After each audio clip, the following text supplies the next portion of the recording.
அஸ்ஸலாமு அலைக்கும் வரஹ்மத்துல்லாஹி வபரகாத்துஹு. தினமும் ஒரு ஹதீஸ்.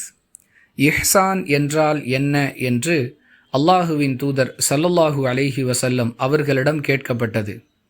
அதற்கு அவர்கள், அல்லாஹுவை நீர் பார்ப்பது போன்று அவனை வணங்குவதற்கு இஹ்சான் என்று பெயர். அல்லாஹுவை உம்மால் பார்க்க முடியாது, ஆனால் நிச்சயமாக அல்லாஹ் உம்மை பார்த்து கொண்டே இருக்கிறான் என்று பதிலளித்தார்கள் என அபூ ஹுரைரா ரதியல்லாஹு அன்ஹு அவர்கள் அறிவிக்கிறார்கள். நூல் புகாரி, ஹதீஸ் எண் 50.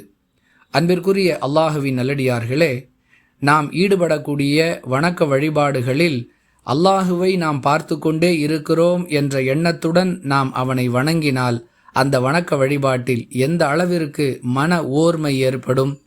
நிச்சயமாக அல்லாஹுவை நம்மால் பார்க்க முடியாது, ஆனாலும் அல்லாஹ் எல்லா நிலைகளிலும் நம்மை பார்த்து கொண்டே இருக்கிறான் என்ற எண்ணத்தையாவது குறைந்தபட்சம் நமக்குள் கொண்டு வர வேண்டும்.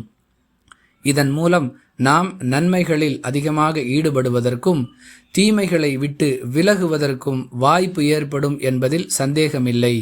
இப்படிப்பட்ட நிலையை அல்லாஹ் நம் அனைவருக்கும் வழங்குவானாக. வாஹிரு தஅவானா அனில் ஹம்துலில்லாஹி ரப்பில் ஆலமீன். அஸ்ஸலாமு அலைக்கும் வரஹ்மத்துல்லாஹி வபரகாத்துஹு.